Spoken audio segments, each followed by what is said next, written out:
Good afternoon, everybody. How are you? Getting to mute myself. I hope everyone's having a good weekend. I apologize up front because number one, I don't have Squirrel Cam to be able to like flash over to. Crafton's working today, but I have Prego Squirrel like right outside of the door. So you'll hear Kenny. And for those that haven't been here before, Kenny is my mini schnauzer who feels the need to talk all the time. So, all right, headphone warning because I'm about to echo for a second, I think.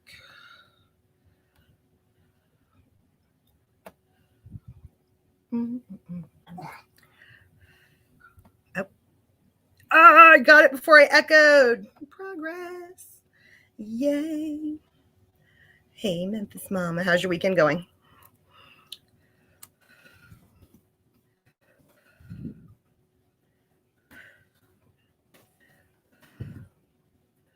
All right, so today we are talking about the aftermath of Woodstock 99. You're cleaning. Yes, Aiden's home all weekend because we are fully clearing out.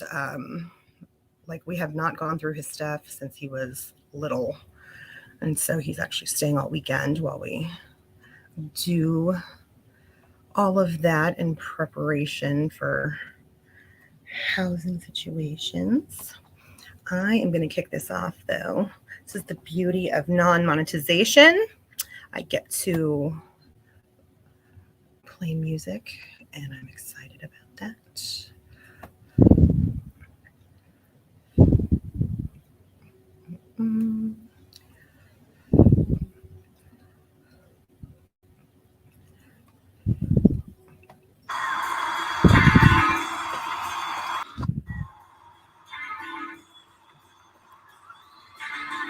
Shit was epic.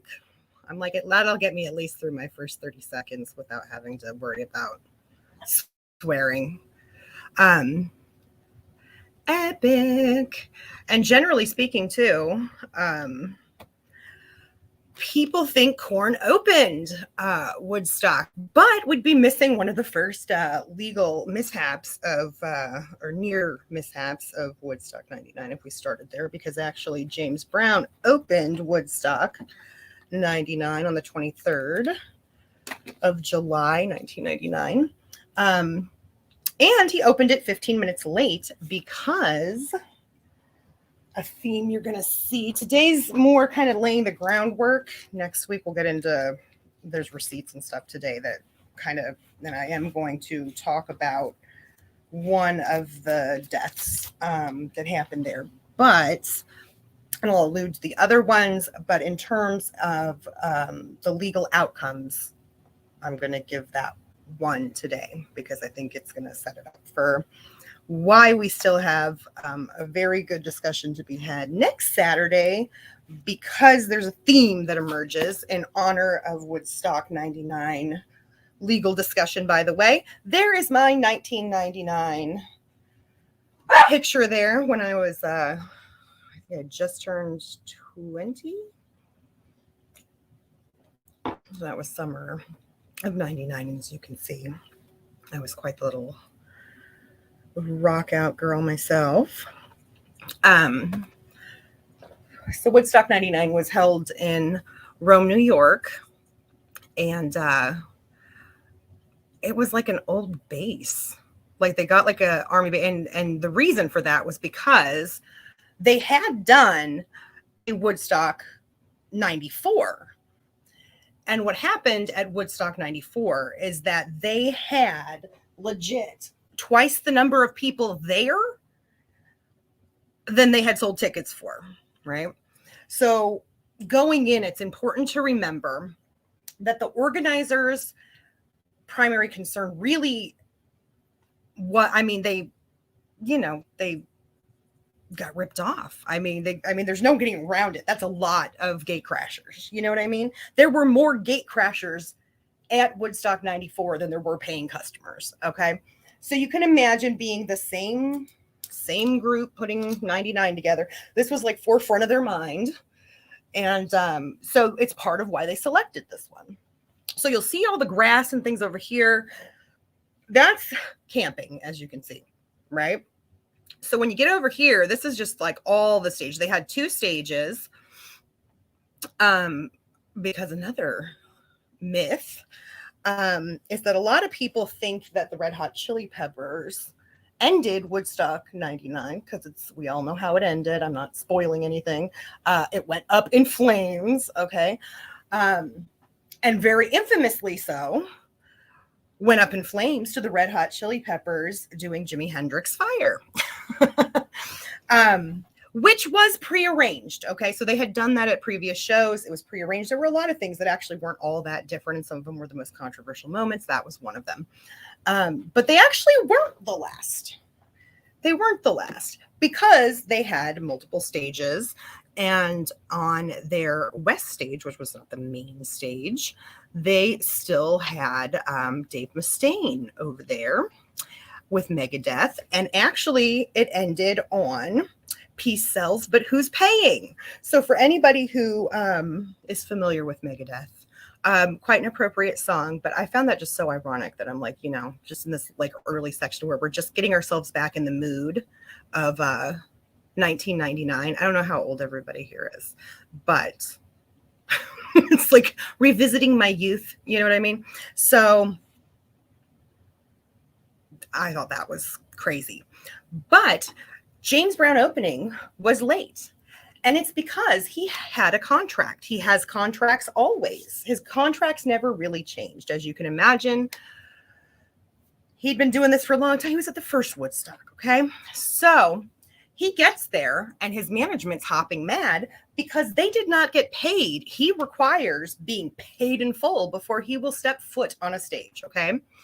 So he's literally out in the back area, hovering around, waiting to go open Woodstock 99. And alas, management is not having it. He's not having it because he hasn't been paid. He got a contract and it was signed that says he was supposed to be. However, the organizers had done all kinds of weird contracts that are going to come up over and over. Some of them are downright freaking bizarre. Okay. There's just bizarre. Okay. So James Brown did get on stage. He did fully get paid. He almost did not get on stage though. And it was really probably the weight of just what he was at and the number of people there. But there was like a little cush backstage area. And that's important to remember too. The things that were happening out front weren't necessarily known by the artists in the back. It was a different experience. Okay. So I'll allude to that because there were artists that that had issues, took issue with certain things that happened. Of course, none of them wanted to burn any bridges. They did not sue. Woodstock organizers talked about trying to hold certain artists accountable. I'm sure we can guess who some of those were. But this was day one, So one of the things they farmed out was water. They farmed out everything. Spoiler alert. They farmed out freaking everything. And it's infuriating when you start to get into these legal cases. Infuriating. Because of the complications that came up. And it's actually what makes this really interesting. And I was shocked when I found out that there aren't videos on YouTube talking about lawsuits that came out of Woodstock 99 because there were so many of them. And I think I'm getting there on solving that mystery. But this is kind of the setup that I have on screen here. So they would have wells. And if we just take a good look there, you see there's girls and there's a dude on the other side washing their hair, right? And then you also see people have their water bottles and things like that. Different watering station. There's everybody trying to brush their teeth. They had multiple uses of these. Going back here, you see that row of like portalettes. Now they were all over. They farmed those out. All of their vendors had subcontracts. There's very little, there's very little actually that the organizers and promoters themselves kept legal accountability for. In each and every one of these contracts, inevitably there was clauses that came up that caused the lawsuits to actually get rather complicated because nobody could strictly name the conglomerates of the organizers without running into insurance issues.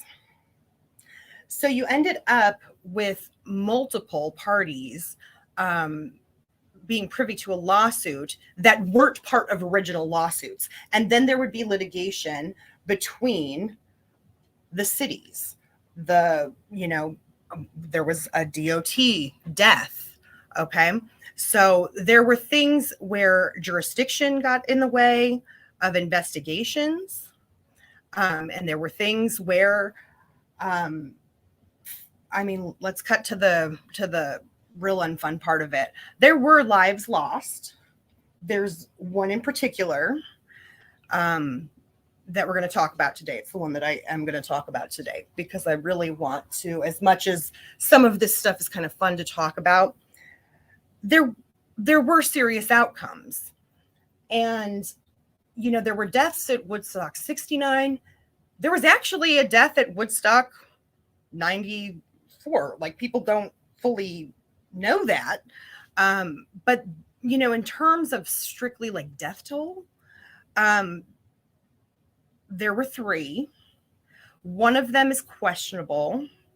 And next week, when I talk more about the other 2, I'll show you a little bit why. But sadly, it was somebody who was parked in a handicapped spot. She was rightfully so parked in the handicapped spot. She was hit by 2 different cars. Okay. And this is leaving. And when I say leaving, like, she was almost 60 miles out. But that's how congested it was because people wanted to get the fuck out of there, right? The last time I logged in, it said you are a moderator, Memphis Mama. You have a wrench. Let me just stop real quick and say hi to everybody. Oh, God, and then here he goes. Hi, Sabrina. How are you? Rose. Yeah, so Memphis Mama, you're wrenched now. Or you were. I'm just scrolling back. Without Borders, Robert Smith Queen, Vanessa. Thank you guys for being. I know it's a drama day out on the streams. Hey, Missy. Oh, the Facebook. Oh, I don't know. Yeah, I don't know, you guys. Rose, I got your text earlier. I sent that along to Craft, and I literally have almost nothing to do with it. The page. I just don't have enough time for it. Okay, the Facebook group. Yeah, I'll have to ask him. So he's it was bizarre. Okay, total, like, whatever. If anybody who listens to this on replay or is listening now and you're new, I apologize. You'll get to know about me. I'm ADD. I'm like, hey, look, a squirrel. There's Crafton. I was just gonna say, I'm like, it was weird because Crafton had to leave me this morning at like 7:30 in the morning. I think that's like the first time ever, but he's working a Christian show today. So it's a long day for him. I hope it's going good, honey.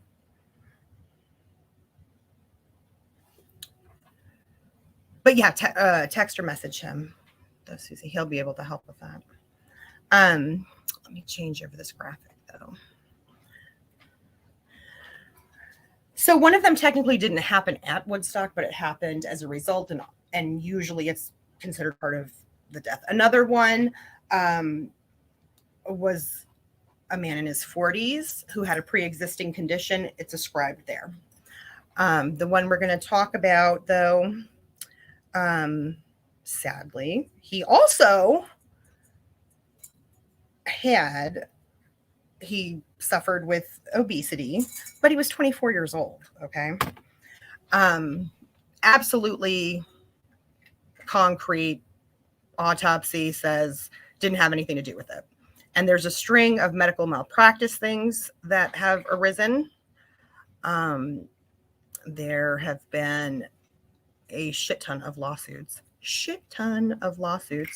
that we're going to talk about, because as most people are also very aware, the official record says for between 4 and 6 sexual assaults. The county police, the state patrol, all of them, so when you combine all of them, however, there are record of 8 separate ones that at least were investigated. In the end, the one that actually got an arrest was a corrections officer who forced himself onto a 15-year-old. There were 30 drug hospitalizations, which when you think about it, it's not actually that bad. There are discrepancies too in how many people were there. Between 200,000 is what the promoters would like people to believe. But the official numbers are over 400,000. So I think that was early reports. It's kind of been dispelled. These are them, by the way, these lovely, lovely guys right here.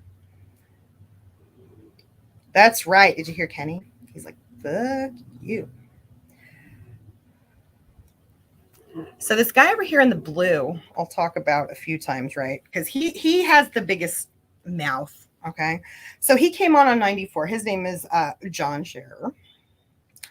He's a piece of shit. I'm just going to share my opinion now.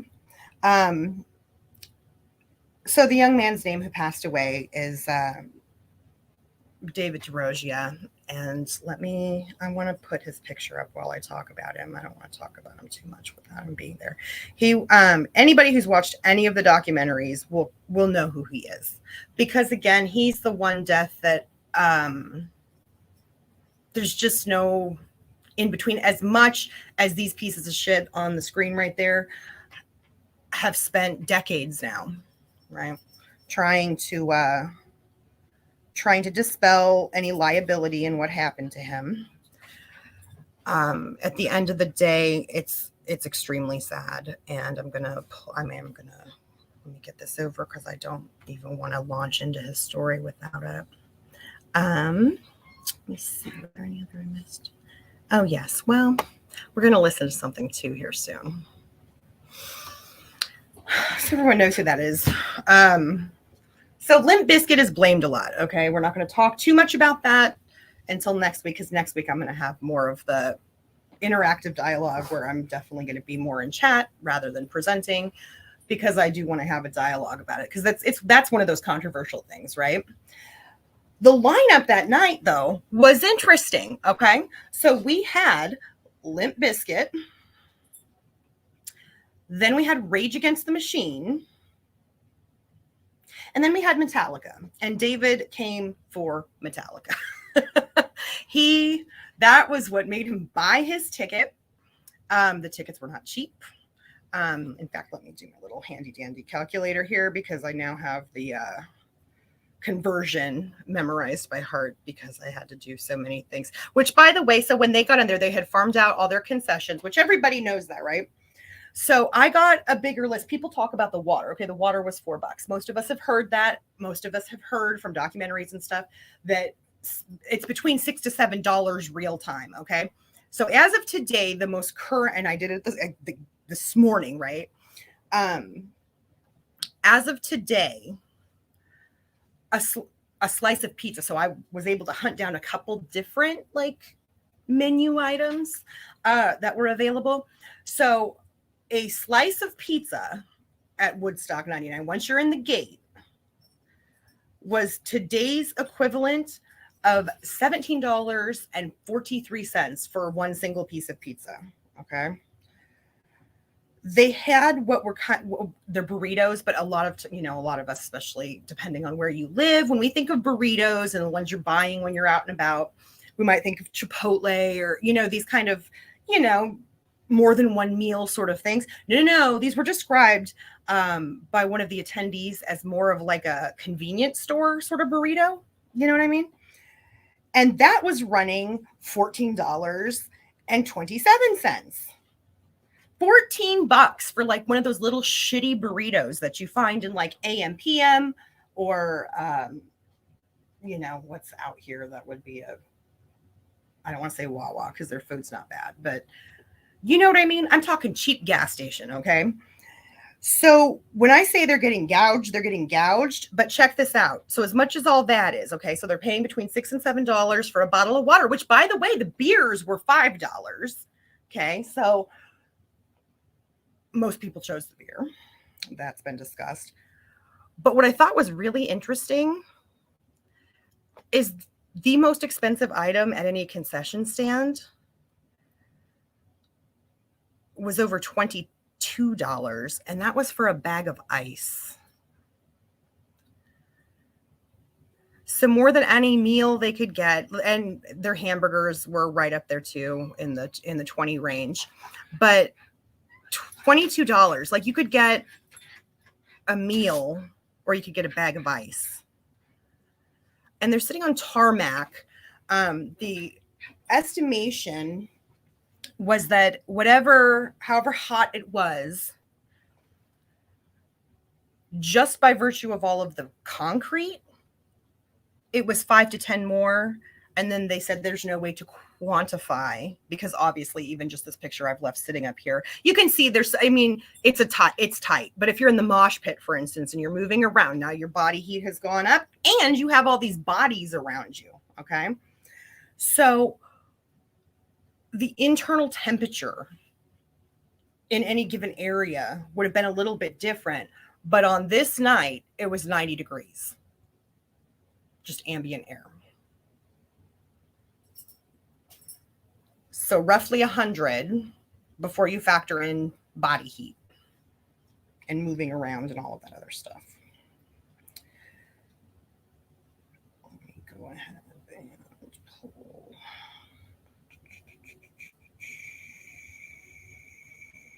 Let me come over to chat real quick. So he was there. He's there for Metallica. I'm pulling his pictures. I refuse to talk about him until we get pictures up of him.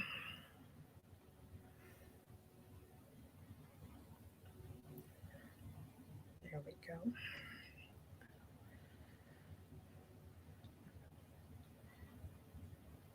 Oh my God, my cat is up trying to send a fax again. Ray, get down from there, please. Oh, he's too much for me.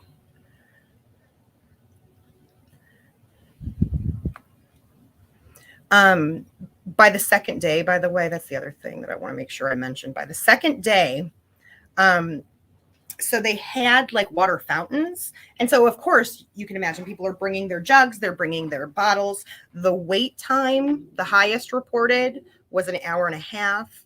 The median was about 45 minutes. So if you need water, unless you're in the medical field, if you need water, you're either buying it, which itself was a long line, or you could go over there. Well, that was futile by Saturday. So by the time Bizkit got up, the people that were tired of waiting, I don't know what they used, to be honest with you. If anyone in chat knows or has seen something that says as much, because it just dawned on me for all the hours I've spent on this, I don't know that I came across anything that actually said how the hell they did it or what they used. But they broke the pipes. Just not wanting to wait, they broke the pipes. Also, by Saturday morning, all those portalets, those were full, okay? Those were running over. One of the campers reported waking up and there's like sludge in their tent, okay? So you see all these little black houses on there. That's like, venue comfort area. That also means there's poopers there. Okay. So overflowing, like portalet guys never, came to do it. So we all know, shoot, did I not put I didn't put a mud picture in here. We'll have mud pictures. It wasn't mud. I mean, it was a little mud, some mud, but a lot of poo as well. Nasty. So it wasn't long before all this happened. And I changed my mind before I finished my sentence. You guys, you see those cool little yellow shirts, right? So Peace Patrol, that's their security. That's the security. That was their dominant security. They had a contract, right? They had a contract with New York police. But shocker, that was for backup. That's for if there was overflow, if it got out of hand. So that still required a judgment call from our good old friends here, right? Which never happened till the place was on fire the last night. Okay. So in the meantime, shit like this is happening everywhere. Well, these Peace Patrol guys, you guys, they were legit picked up from like day labor places. There's reports of friends recruiting other friends they're fresh out of high school. Okay. I mean, if you take a look even at this one that we can see his face, look how young they look. Okay. The training for this was 2 hours, and then they took a test. And I think it was the Netflix documentary. They had one of the guys there who said that really the instructor was more or less like doing group answering, like letting, so it's like they didn't have to have this shit memorized. Clearly the goal was to get as many people in these shirts as they can. And the same guy talked about how like once he was in, somebody offered him like $400 for his shirt, thinking it's going to get him backstage and all that other stuff, but no. One thing that isn't like super out there, but I did find in one of the cases was that there was only 40% of these Peace Patrol people left by Sunday. And I mean the start of Sunday. So not when the shit started burning, right? Because then they all kind of started vacating. And that's finally when backup was called in. It wasn't until their little like, Cushy on High complex where they were staying, which is off of this map, had rioters that suddenly it became an issue. Let me grab this.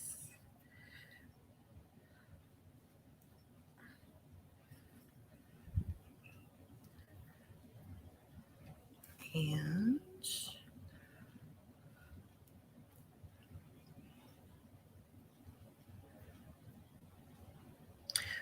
so, by the way, David is the one that have people here seen the documentary? So I did put the HBO. I don't know how HBO's documentary, you guys, is here on YouTube. I don't know how. I don't know how they pulled it off.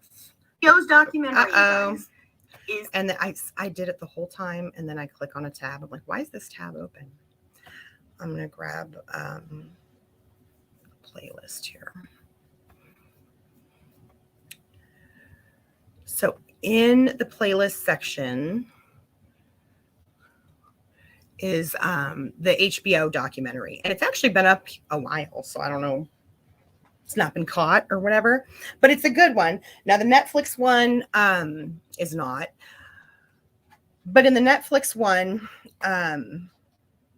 there's a lot of discussion about, these guys would take off their security shirts. They're asking women to get nude. We'll talk about that more next week. That really is a whole topic unto itself. That's what I'm saying. I only wanted to do one I didn't want to. I actually think the females being assaulted issue needs more discussion. It's more of a social question because honestly, they didn't treat a lot of the things that happened as assault back then. I mean, so the RAPEs, that's the and which was 8 that they considered that. But there's reports of 13-year-old girls that were penetrated digitally when they were being passed in the mosh pit and things like that. It's disturbing, and so it's heavy. So I want to keep it kind of light here. Let me check. I'm sorry, guys. My computer doesn't like me. It's not sending these. Maybe there's another video I want to show. So by Saturday, right, they've got contaminated water. They had it was bizarre, right? Because it wasn't since like World War II that they had swamp mouth. Tons of people ended up with swamp mouth. It's something like 1,500. I have the stats, and I'm going to pull those up for you in a second. But and it was from this water. People are just dying of thirst. The water smelled bad. It was brown. They said it was like by middle of the day, Saturday, it was brown. And then amid all of that frustration and shit, then they pull up Limp Bizkit and start this really heavy, hardcore set of music. There were spinal injuries. There were fractured ribs, dislocated shoulders. From that point on that night, which was around 6:00 on the 24th, on the Saturday, medical tents, at least the ones they signed in and took account for, averaged, and there were multiple medical tents, averaged about 100 people an hour, which is just surreal. It's just surreal. I'm going to play this, though. Let me find it, because then it'll give me a chance to figure out what's going on with my email, too. Good old Durst. Disclosure, when we start talking about if Limp Bizkit was really at fault for all this. Everyone knows I used to work in crisis PR and music. I will disclose that I worked for Fred Durst. So I have some biases there, but I honestly would feel the way I do anyway. But especially for you, Rose, anybody who doesn't know, but even if you've seen it, heard it, I still want you to rehear it as we launch into this, because this is where they say, quote unquote, it started. But it really didn't. You have to understand, by this point, they went through the first day. Now, everybody's running on adrenaline the first day. They're so stinking happy to be there. You know what I mean? It's exciting. It was a major lineup. You know what I mean? So everybody's just real happy to be there. But by the next day, it's like price gouging, water. Everyone's realizing you can't even pee or go to the bathroom unless you're willing to like have excrement on you. Nobody's coming to clean it up. Trash has accumulated everywhere.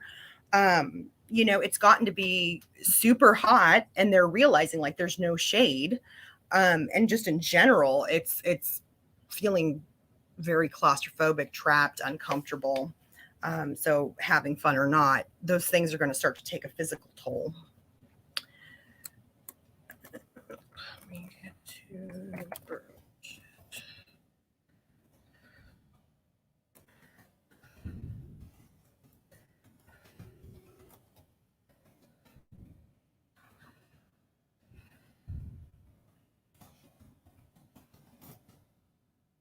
this is the moment. So I will tell you right away that this is a speech, right? So there's anybody who goes to live shows, if there's an artist that you're into and you see them multiple times, what you start to see is much like comics. They have kind of scripts that they go by when they're introing songs, or it seems like they're telling a candid story. It's not a candid story. It once was, but now it's part of the show. Very notorious little interlude and break stuff that he did that caused quite the stir. And I'm going to play that. I'm going to pull that up now while I double check my email, because I want to get a chance to talk about David here. I think we're at 2 minutes.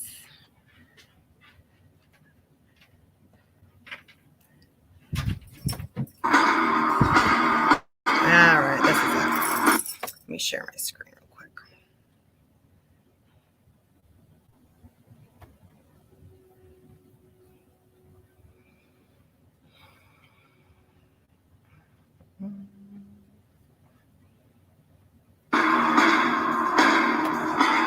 Time to reach deep down inside and take all that negative energy,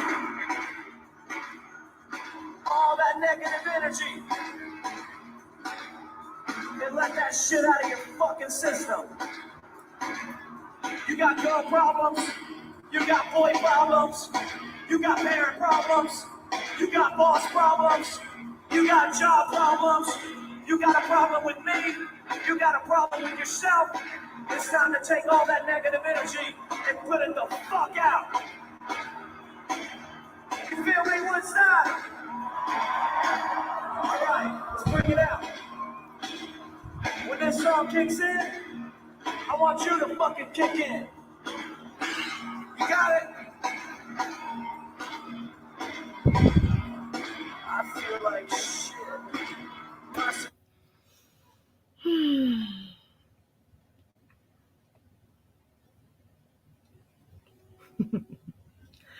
So, is there anybody here who's not familiar with Limp Bizkit? Do you know how hard it is, by the way, for me to go back to like Korn music and Limp Bizkit music and not actually play the whole thing?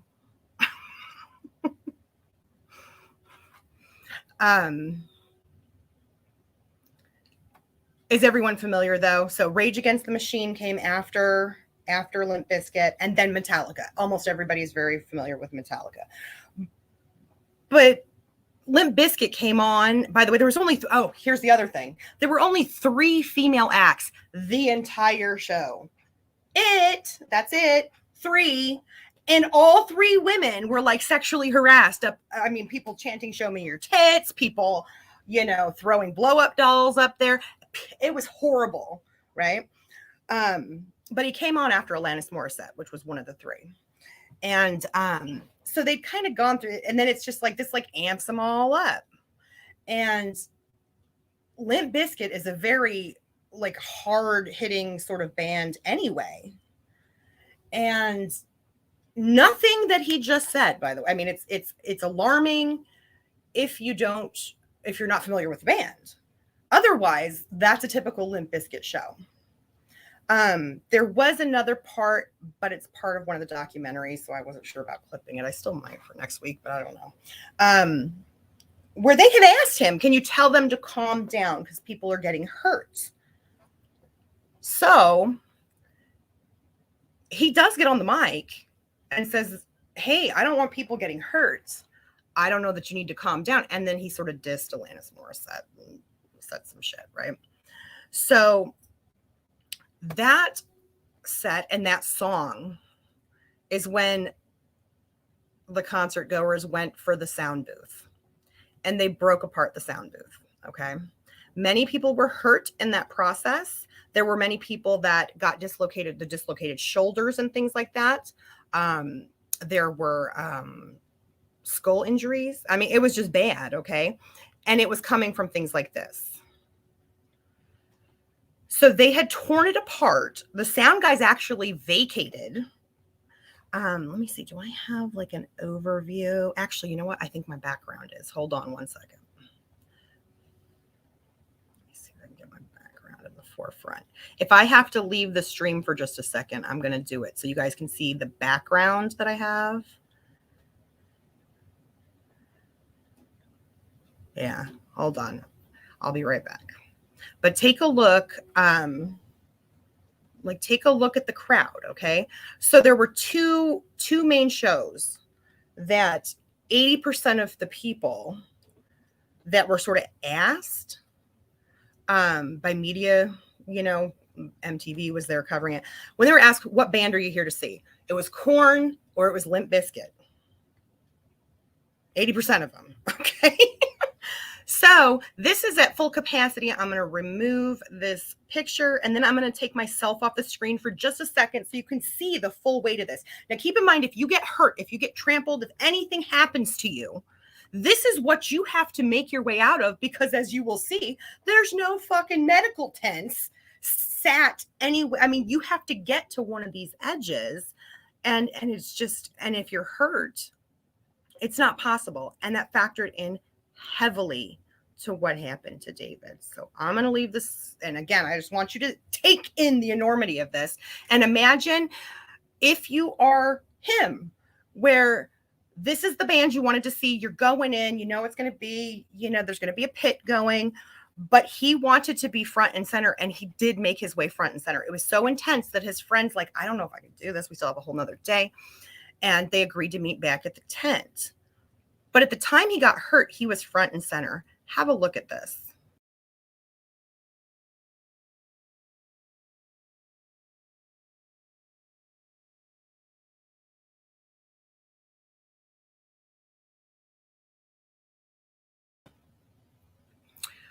I'm going to pop off again, but what I want you to take notice of are these little blue things here, and then there's like an awning that you can see on the side here. So they had tents, and they're equally located on the other side, okay? But if you are front and center, look at how far that is, and you have to make your way through this slew of people.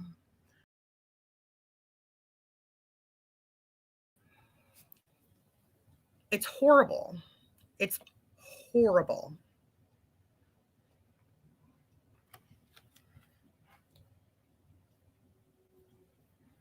All right, let's see here, because it's got to work by now.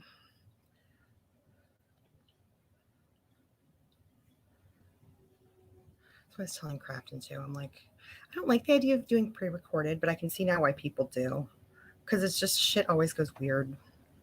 I had everything in order too, and then I'm like, okay, all right, good, that one came through. Perfect. Let me load these, you guys, and I'm going to tell you his story, because this is the one. This is the one that is going to set it up. I do not want to give any faux. I don't want to leave impressions that it's going to be a hard conversation, but it's exactly why I wanted to do these sort of conversations around legal issues and legal cases that, you know, are interesting and bring up interesting questions. Because justice in all of these has been very hard to get through the legal system. Let me load this. Loading. Oh, not a video clip.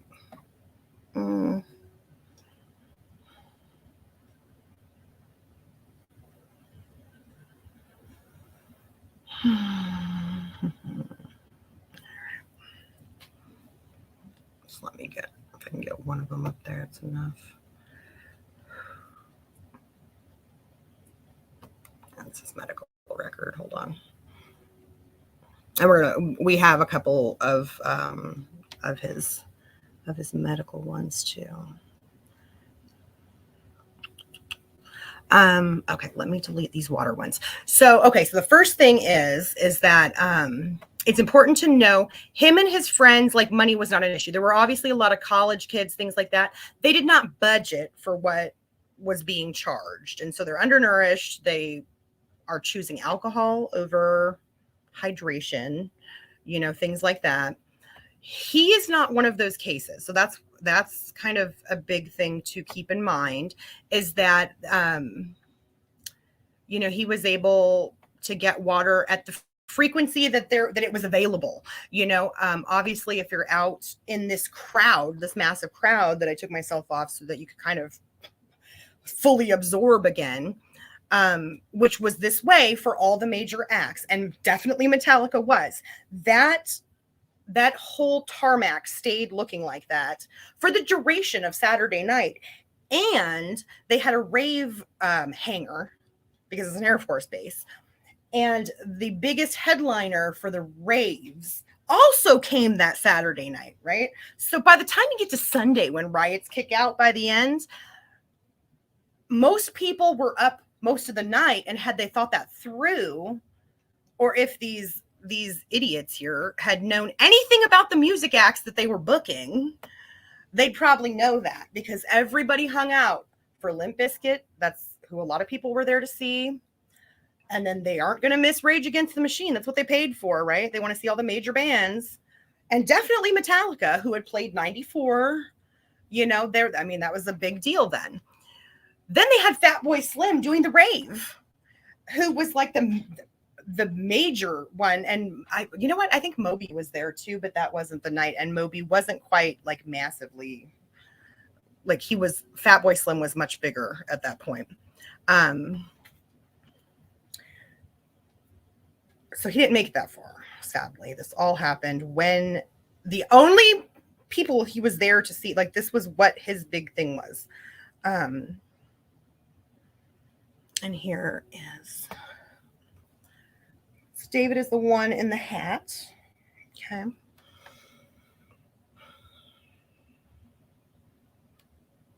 And 24 years old.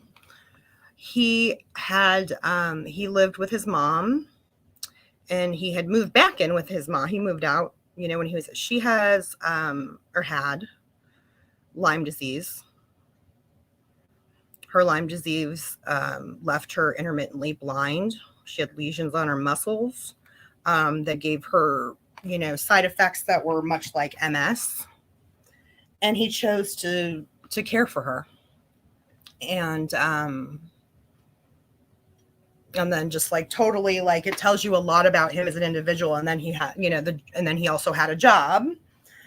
And in his job, he worked for a mobility service. So he worked with physically disabled individuals for a living. And then, his domestic life was caring for his mother. The really horrible part of this was reading parts of her deposition where she's talking about how she just had kind of an uneasy feeling about it. He's very responsive. Oh, that's the other thing, by the way. These two here, they don't drink. No drugs in his system. They didn't, straight-laced kids, right? They were there for the music. And for David specifically, he was there for Metallica. And had been kept hydrated and all that, okay? But he's out in the crowd. They did make their way out. He said they took some time off during Rage. But he wanted to be back in. They took the time out to kind of prep themselves, get ready again for Metallica. But when they got out there, his friend said it was just so intense and so hot. He just couldn't take it for very long. And some of the bands he really wanted to see were the ones that were starting in, earlier in the day. So Willie Nelson was like the noon show the next day, which is a huge deal if you're not like the little frat boys that were there. You know what I mean? So it was like, for his friend though, that's something he really wanted. So he wanted to do that. And he really didn't want to stay there in the pit so much. David kept a diary too while he was there. And we're gonna look at that more actually next week, because it factors into some other people's experiences. But he kept a diary, and he said his only goal was to make it onto an MTV camera in the mosh pit during Metallica, right? So he's literally doing what he came there to do. And suddenly he goes into a seizure, but he's in a mosh pit. By the time he arrives at a medical tent, he's despondent, he's belligerent, he's uncooperative, he's post-ictal, right? I know shit's going around the tubes, or someone's trying to make it happen, but some of us are all too familiar with that, right? So what they don't do is take his temperature. So he presents and, and he's belligerent, he's this, they assume he's on drugs. So they give him a Valium. They kept him in that tent for over an hour before he goes into another seizure. And then finally, they transfer him to the local hospital. They were short on oral thermometers, but they had no core temperature thermometers. None. The number one thing out there was overheating, and they had none. You're not ready for this. The attending physician overseeing, there were some EMTs, there were things like that. Guess what? Another cost-cutting maneuver.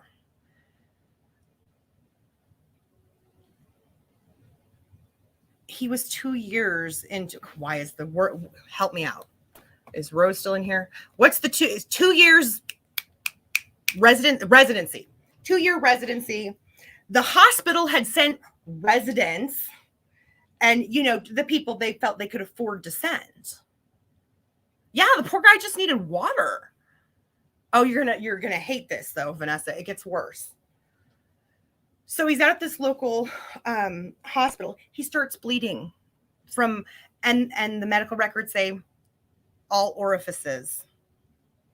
They airlift him to a, you know, a more capable hospital, which was the first time somebody took a core temperature by that time. After all this time, so keep in mind now, it had been 2 hours. 2 hours by the time he's airlifted and lands at the second hospital. His temperature was still 107 degrees. Like finally someone got his core temperature. 107.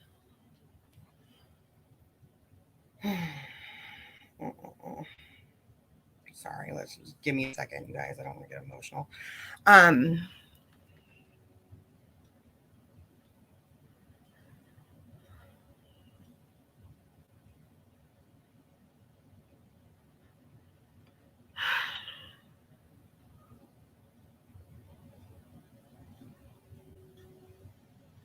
right. Okay. All right, guys, I'm going to pull. Let me show you one other picture real quick, and then I'm going to pull redacted. And they're publicly available. I did put it, well, okay, that's a spoiler. I'll put that at the end. I do have phone calls out, you guys. And I'll just spoil it. Some of these cases are ongoing, including his. We're in 2020 fucking 3, and it still is. Okay. These are his friends. These are all his friends that he went with. Okay. That was that his mom took the picture as they were all getting ready to leave. So that's, you know, that's what he was leaving for. And then this is he and his friend shortly before, you know, this is right before the Limp Bizkit's up.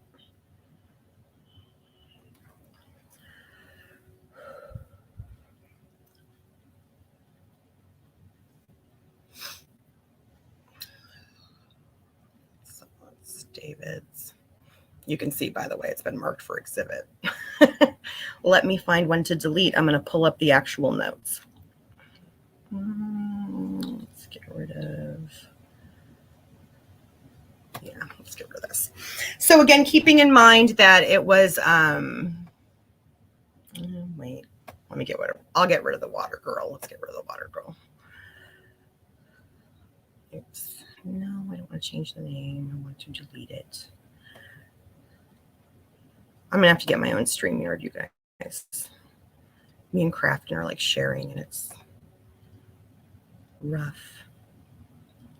Because I don't know what of his I can delete.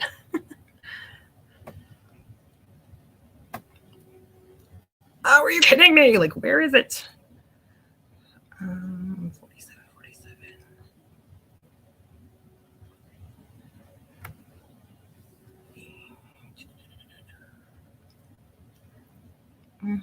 Did only three go through?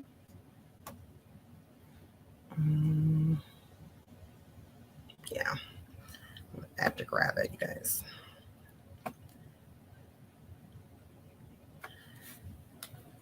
Put that back up there.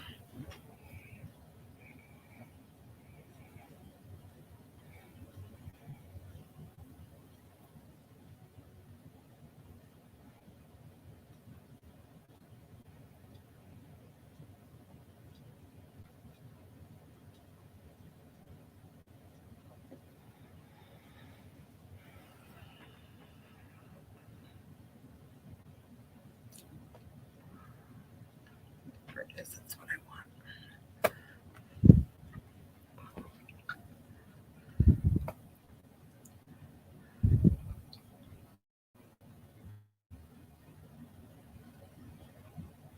And actually, you guys, I think I'll do a screen share on this one so you can see it.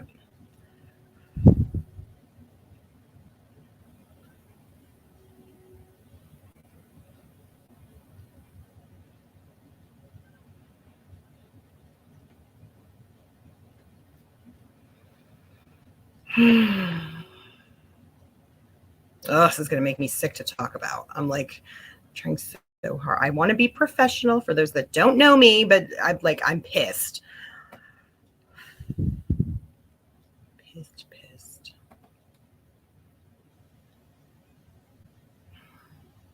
Or wait, actually, is that taking up the whole screen? Let me go back. Yeah, okay, that's good. You guys can see it. All right, so it's going to switch over here in a second. I'm on a 20-second delay.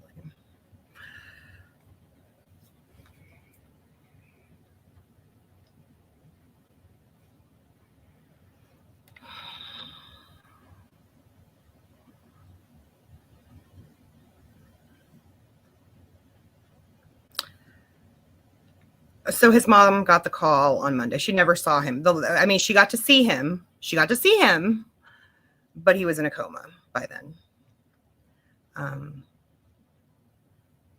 going to read you guys that article too, just because I'd like to end this off for this one today, because it's just horrible.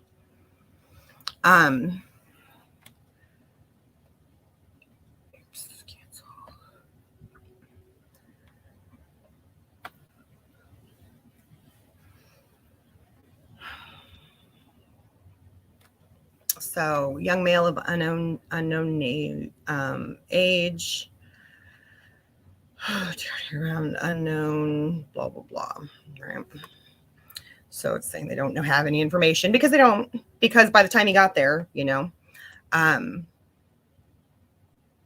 it's saying these young, white, obese, then they redact. But there's an interview out there.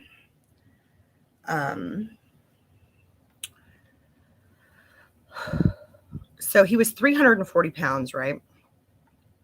5'9", right? So there's no getting around that, he was overweight. He was clinically, he was obese. I have to bring up one of the other deaths now. The 40-year-old that passed away of he had a pre-existing condition. Now, other things factored into it, but on the whole, it was not something that the family pursued because he had a known heart condition, okay? This was not the case, though. Not the case for David. David was very healthy. He helped his mom get around. There was nothing. And indeed, upon autopsy, they found there was absolutely nothing. However, guy in blue is quoted as saying he died because he was fat. And that's a quote. I don't need to put anything else around it. That was a quote. Fucking dick, man. I can't stand these guys. I really can't.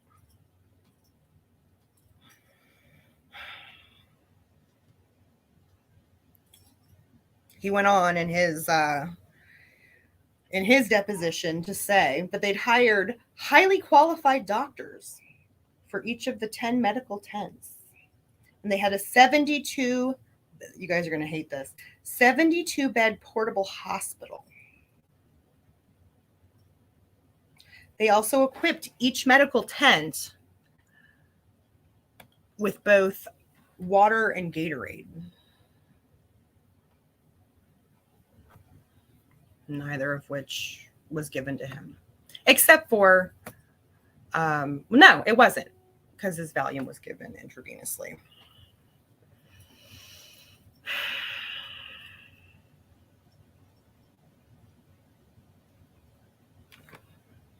So John Scherer, I want to say his name as much as possible. Now, Michael Lang's a piece of shit too, though. He had really shitty things to say. Now, rest in peace to him. He died a couple of years ago, but he died in like a Manhattan hotel. He died with a net worth of $10 million. They tried to put on another one of these at the 50th anniversary, and thank God their financier backed out because they learned dick from this whole experience, right? But John is the one that just has a mouth. Like, he's not meant to be in front of a microphone because he's just a piece of shit. But essentially he said this about the women too. I won't add that here because I'll save that outrage for next week. But he said, even if we count all three that died, I mean, that's not bad considering that we were like our own city. I mean, just no respect at all to this family. None. Their lawyers, Yeah. They would only speak to the mom through the lawyers. She did sit in on the deposition.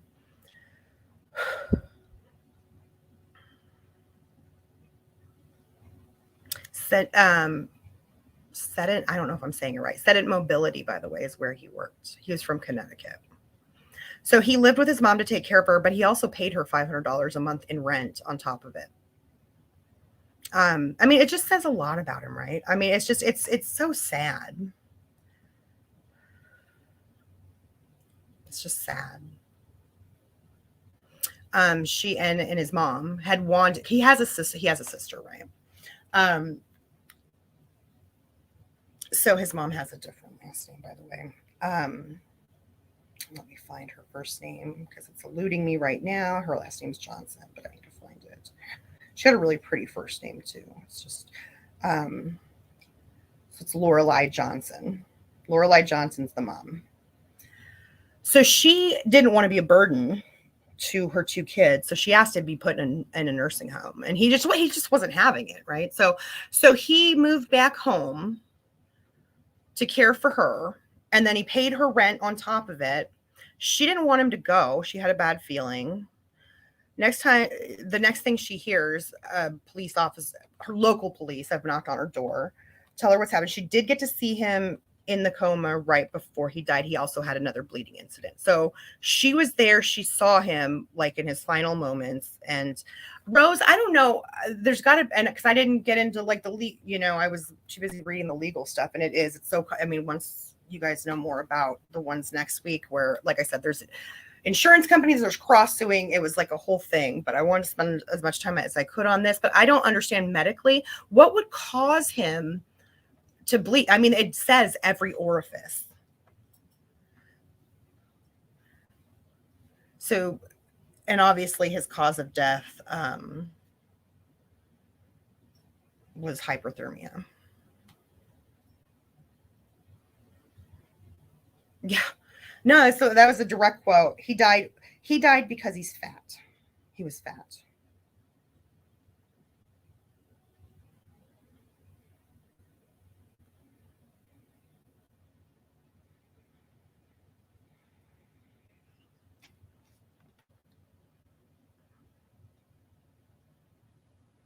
All right, this is from his diary. So this is from an article it's talking about right before. Over the next 2 days, DeRosia, which is David, kept a journal of his experiences at Woodstock 99. On 5 pages of a spiral notebook, he kept tally of the number of topless women, but stopped by early Friday night and said it's getting kind of boring. His mostly unsuccessful efforts to sleep amid the noise and chaos, and wrote reviews of the bands he watched Friday and Saturday. But he was particularly excited about the Saturday lineup. Hardcore rock bands Limp, Bizkit, Rage Against the Machine, and Metallica. Just before midnight Friday, he wrote in his journal, tomorrow's goal, get on the Woodstock video for MTV by being in the Metallica pit. And then in capital letters, he wrote rock on with 2 exclamation points. The pit was the mosh pit, the area nearest the stage, central where fans, mostly young men, danced crazily and crashed into each other. Okay, so some boomer wrote this, right?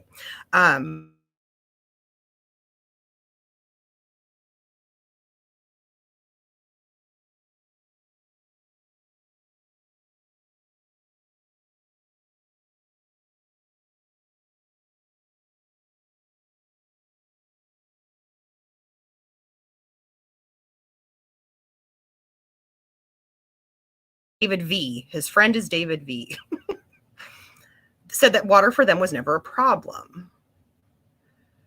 Anytime they ran out, they would pick a point in the show and they'd go, like I had said. He did estimate that they spent between $60 and $80, so then account for inflation. So, I mean, it was a lot. I mean, but they were in a financial position to do that. They stayed for all 3 concerts, returned to their tent for a couple of hours of rest before the Saturday night lineup began. And his last journal entry is when he wrote that. He said, now to build up strength because I'm going to the pit.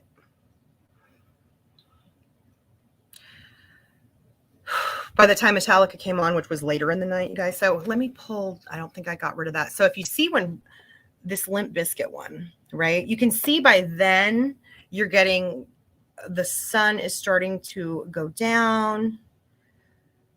By the time Metallica played, I mean, it was dark.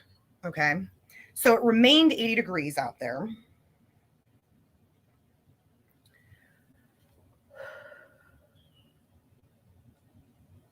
It was 2 a.m. Yeah, okay.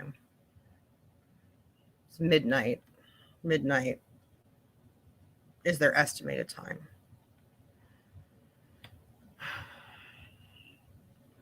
So it's 12:40 when the golf cart that had him in it pulled up to one of the tents. Their note said, a young, obese, white male having seizures apparently collapsed in the mosh pit. Agitated and confused. Suspected drug overdose. They couldn't take his core body temperature because there was no core thermometer. Statements by a doctor and nurse revealed later in deposition. They also couldn't take his temperature with any of the oral thermometers that were on hand because he was thrashing too much.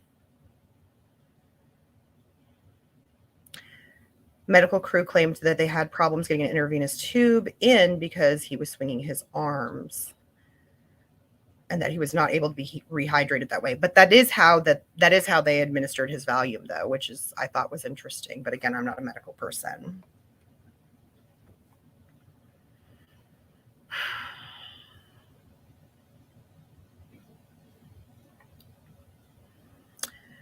The hospital he went to also wrote suspected drug intoxication with internal bleeding. They gave him seizure medication. His heart rate went up to 170 and then 180 beats per minute. They then gave him 3 electrical shocks to stabilize him.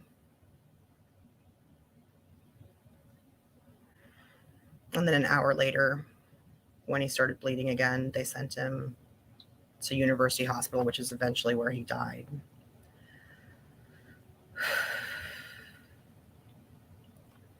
The final diagnosis, the last one, was hypothermia, probably secondary to a heat stroke. Essentially, he died from all of his organs shutting down until his, blood pressure just went away.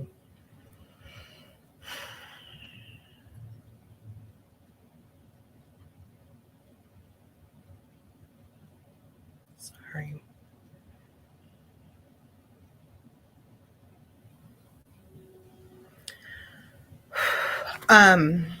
Yeah. The doctor that did his autopsy, Dr. Jacqueline Marin, who I'll say her name because bless her heart, she's the one who did make the final determination and let Lorelai, and by then she had a lawyer, let them know his weight. He did have a slightly enlarged heart, but it was definitive. It had nothing to do with his death. He had no intoxicants at all in his system other than the ones that were administered in the tent. She filed a lawsuit. She filed a lawsuit against these dudes, and she filed a lawsuit against 6 medical professionals.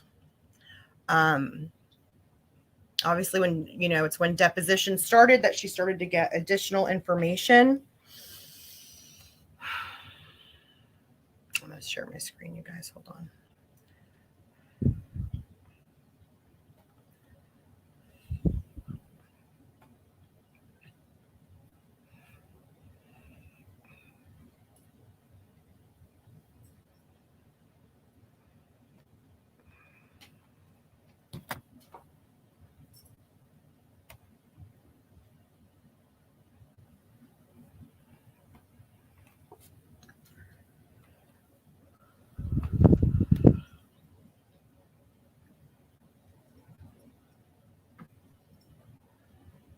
once deposition started, that's when they found out that the medical provider was actually a second-year resident. That most of what's in here, by the way, I've paraphrased to you in some way.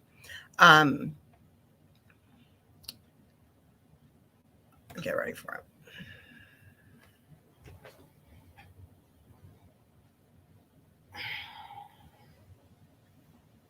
The guy fled the country. The guy fled the country. 3 years after this happened, okay, his mom succumbed to Lyme disease and complications from it. The lawyer carried on with essentially David's grandmother, Lorelai's mother, as well as his sister, so his estate. They took it all the way to the state Supreme Court in 2001 with the mom, and it's still going on today. This is the hang up right now.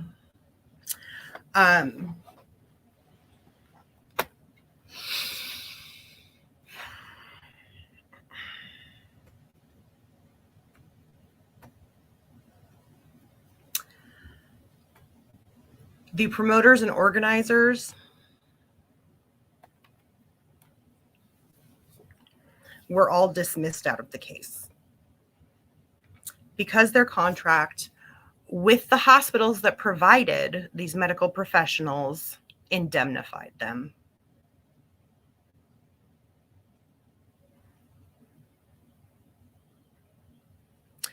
In the state of New York,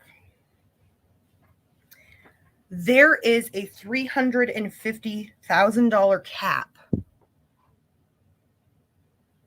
on punitive damages.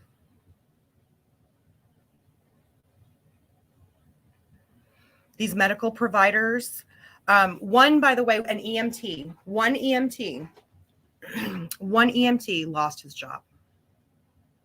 One EMT of all the medical professionals that encountered him in any way. One lost their job.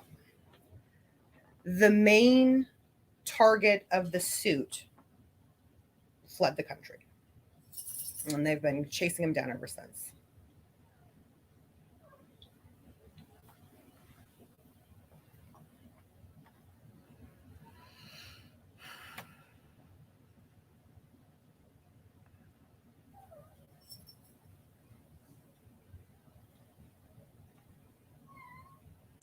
Yeah.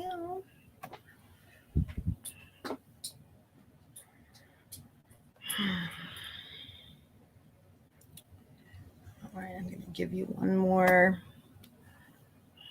glimpse. We'll have new topics to talk about. David's going to come up. He's the prominent one. I will say there was in the looting and rioting, sadly enough, there was a woman who was still using the portalettes, I guess. She sustained pretty traumatic crushing of her leg that had all kinds of infections and things like that because she was in the portalette when people tipped it. We're going to talk about the sexual assaults. There was, they can't be called anything else. There were gang RAPEs. There were minors that were touched, fondled, you name it. And police did not pursue it. Parents, went after lawsuits. So we're going to look at those lawsuits. But let me just flash some headlines for you so you know what's coming.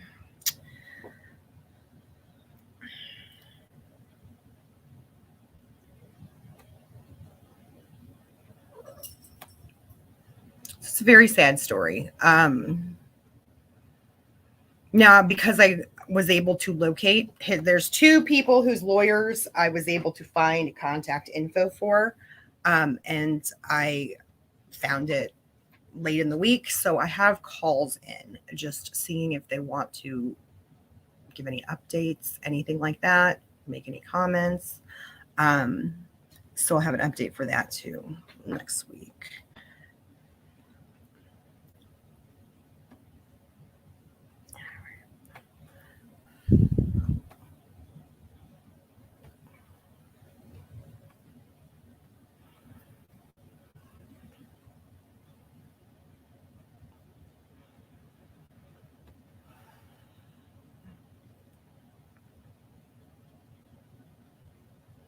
So we'll talk about the $1 million portalet.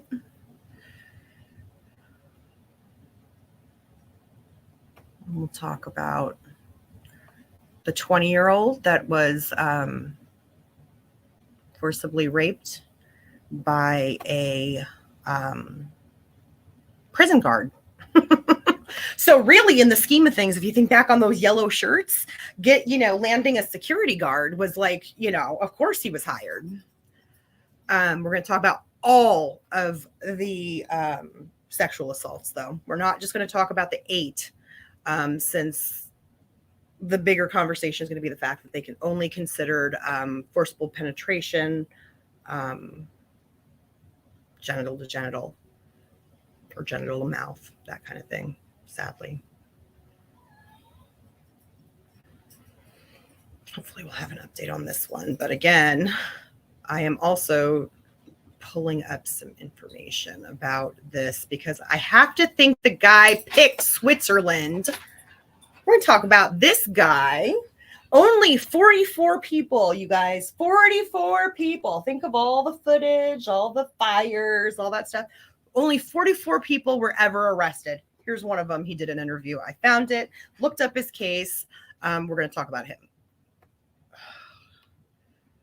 Yeah, we're going to talk about the few things. And then here's some of the takeaways to look forward to for next, because next week is going to far more. This was sort of the human story, because unfortunately his case is very is still open. There's not a lot to get from it other than things that have been made public, and interviews that his lawyer's given and things like that. And I'm seeing if I can get some sort of statement just on an update. I think the last thing that I found was from 2021. So it's been a couple of years. I don't imagine that there's too much, but I want to see how that's going. All right. New York State Police investigated 8 sex offenses, which I hate that wording. They investigated what they considered to be, but only one person was actually charged. And that was the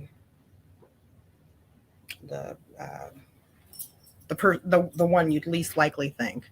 They also investigated 66 thefts, 15 cases of criminal mischief, and 5 drug cases. Which is interesting, right? Because they had they reported treating over 30 drug overdoses. So reports differing, 42 to 44. Most of what I find is 44. We'll just go with that. Were arrested. 10 state troopers, 2 state police supervisors were also believed to be demoted or suspended, and 1 prison guard that was charged with sexual assault.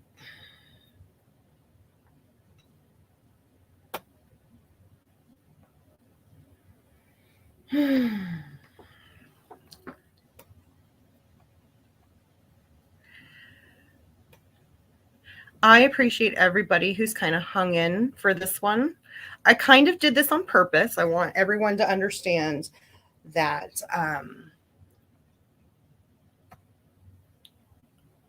David went there for the music.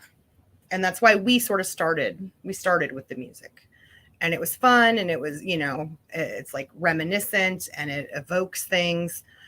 And then it gets serious. And that's how it went for 400,000 people. The stories that came out were just shocking and alarming, and documentaries are being made and all of that.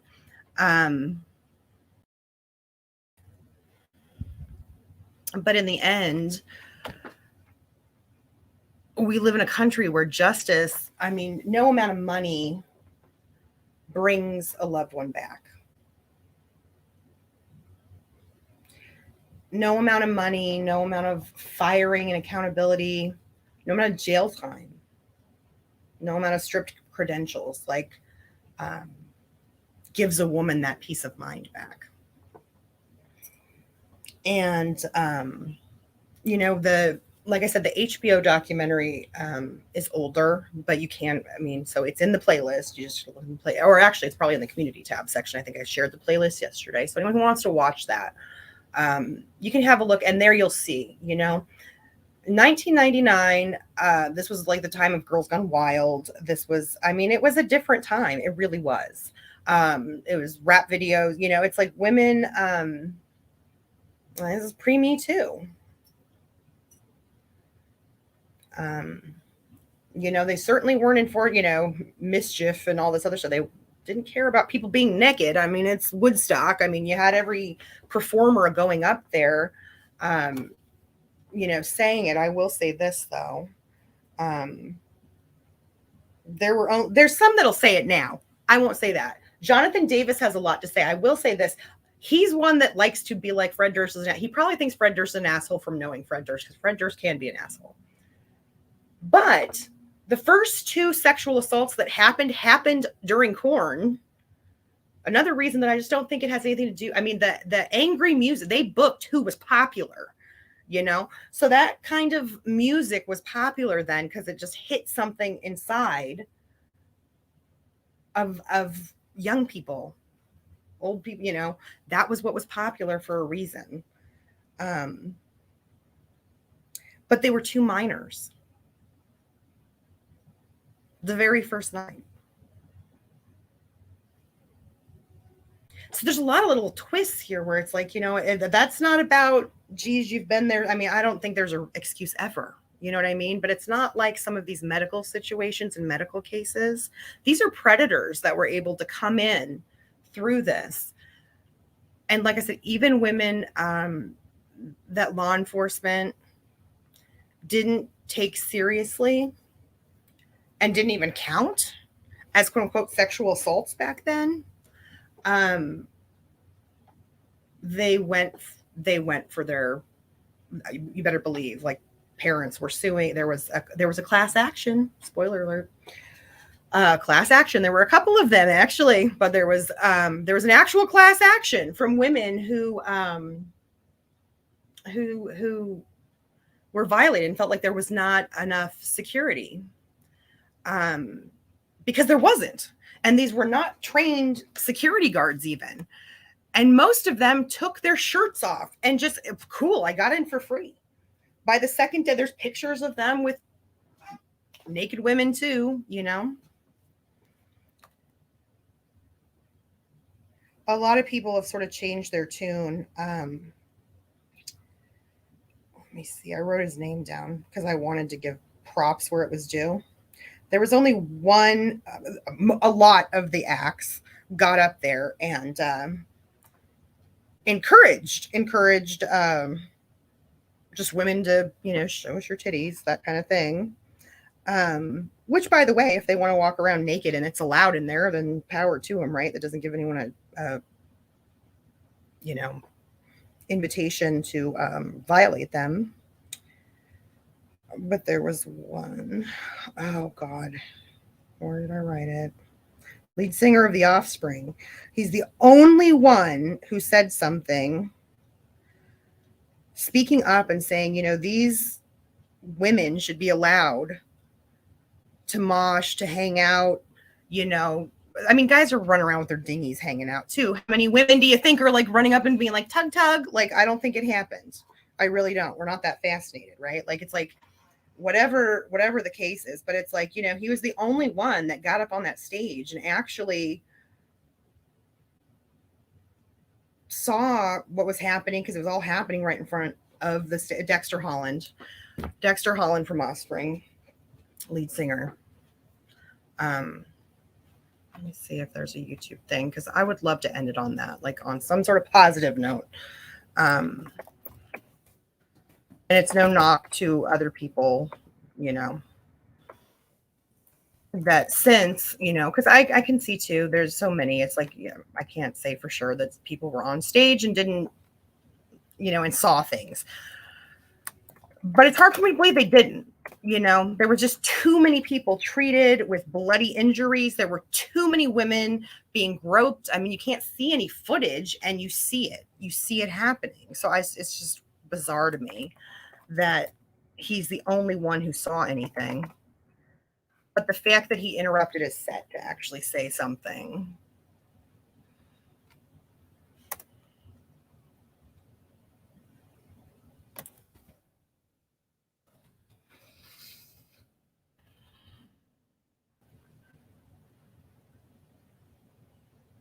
Let's see.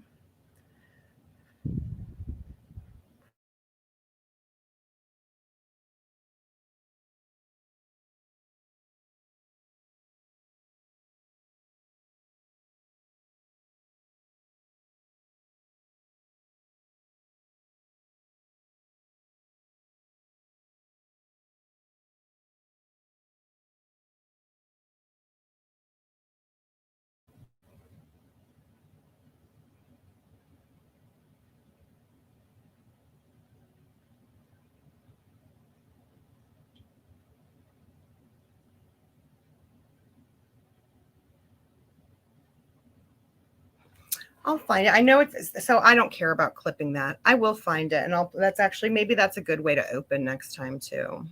Like there's one here, but I don't know if it's it or not. You know what? I don't even care if I get demonetized. Let's see. You guys are very bad.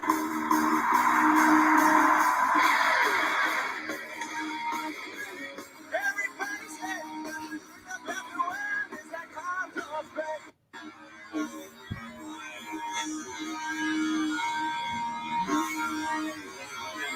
They're getting really groped, you know what I mean? And they're getting really groped, you know what I mean? Okay, this is it. Hold on. At the top here, crowd surfing. And they're getting really groped, you know what I mean? Now I think just because a girl wants to go crowd surfing or whatever, that doesn't give the guys the right to molest them, you know what I'm saying? Crowd surfing, noticing that there's a lot. But you know what? I was noticing something I got to call your guys' attention to here for just a second. I've been noticing that there's a lot of girls coming over to the top here, crowd surfing, and they're getting really groped, you know what I mean? Now I think just because a girl wants to go crowd surfing or whatever, that doesn't give the guys the right to molest them, you know what I'm saying? So if you're a guy and you see a girl passing over her head, give her a break, all right? You know what I'm saying? And if you're a girl and you see a guy passing overhead, I want you to grab his fucking balls. La la la la la la la la.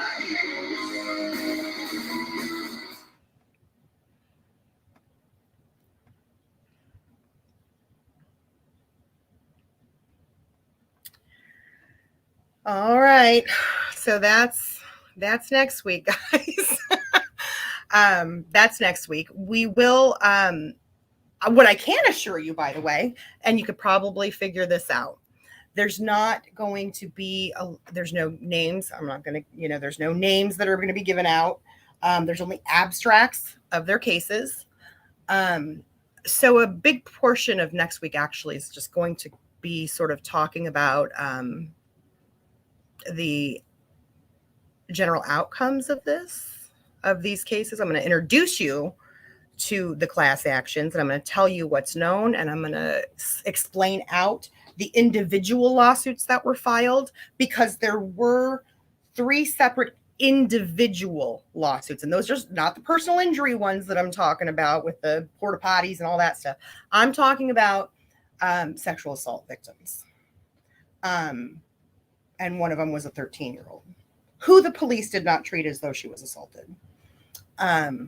So again, like major shout out to like Dexter Holland, only one who addressed it the entire 3 days. So next week, it's going to be a little more serious, but it's also going to be a little bit more interactive, rather than me trying to find where my stinking screenshots are and making sure stuff emails to me and I can pull it up and all of that.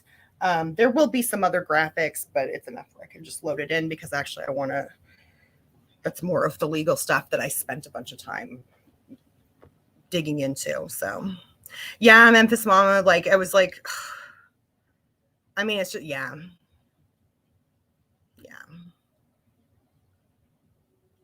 It turned into a circus. Yeah, they're two hype bands.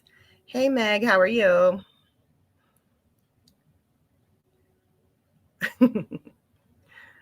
Thank you, Sabrina. I appreciate it. A riot started in the men's restroom? That almost makes me want to ask what happened. Let me see if I have any of my Fred pictures. Hold on. I might have something. I just downloaded a bunch. That's why there's so many on my desktop to go through them. Yeah, I do. It's actually local. Let me see if I can put it out.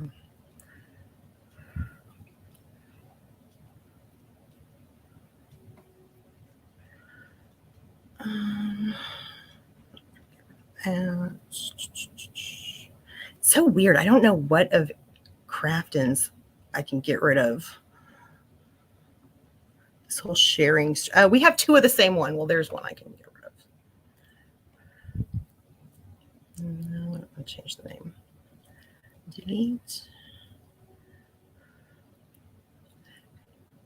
Baby Kenny while I'm there.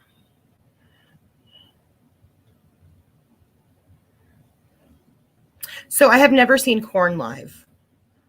Obviously, I've seen Limp Bizkit. I saw them live almost every show for 6 months while I was working for them.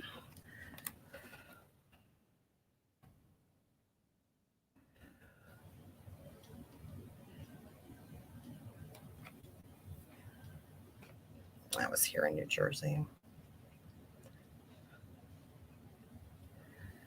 Actually, he sang Nirvana to me too. That was like short. I had just moved out here.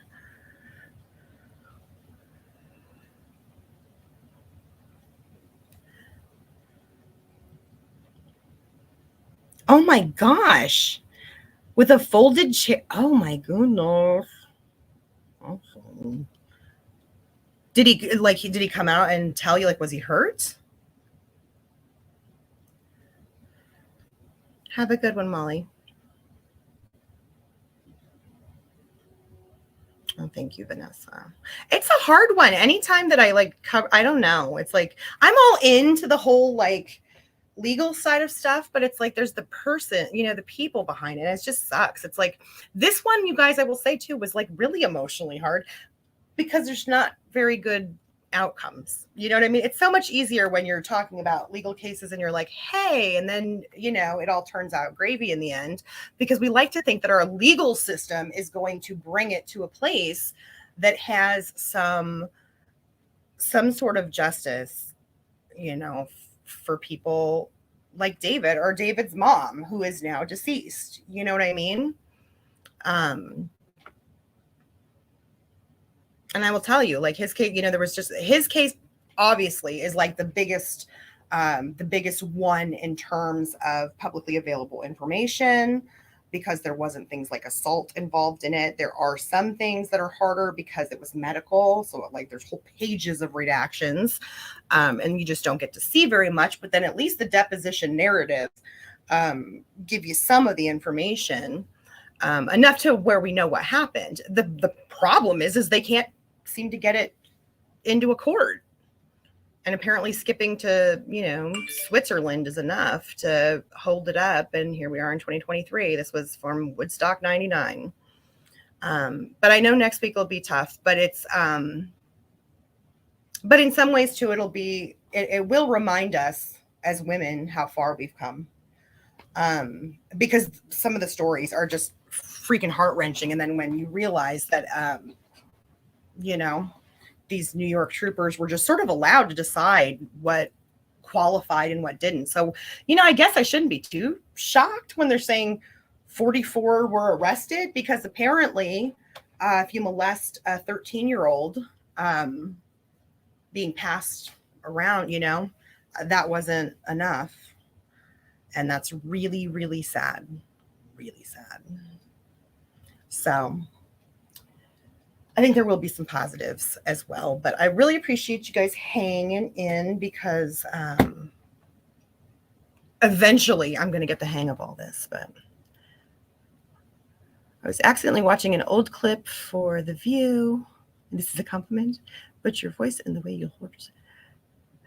Meghan McCain. I'm going to have to Google that, Robbie. I don't know who that is. Now I feel like a nerd. Hold on.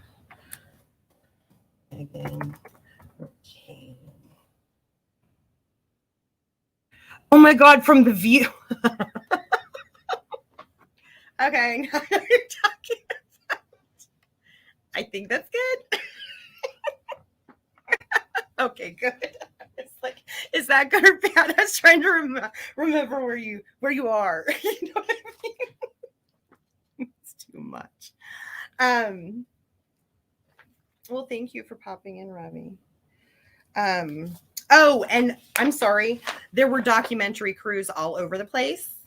So we're also going to talk about video stuff next week. So, but it'll go pretty fast, like I said. But please do, if you're into this, you can check out the playlist.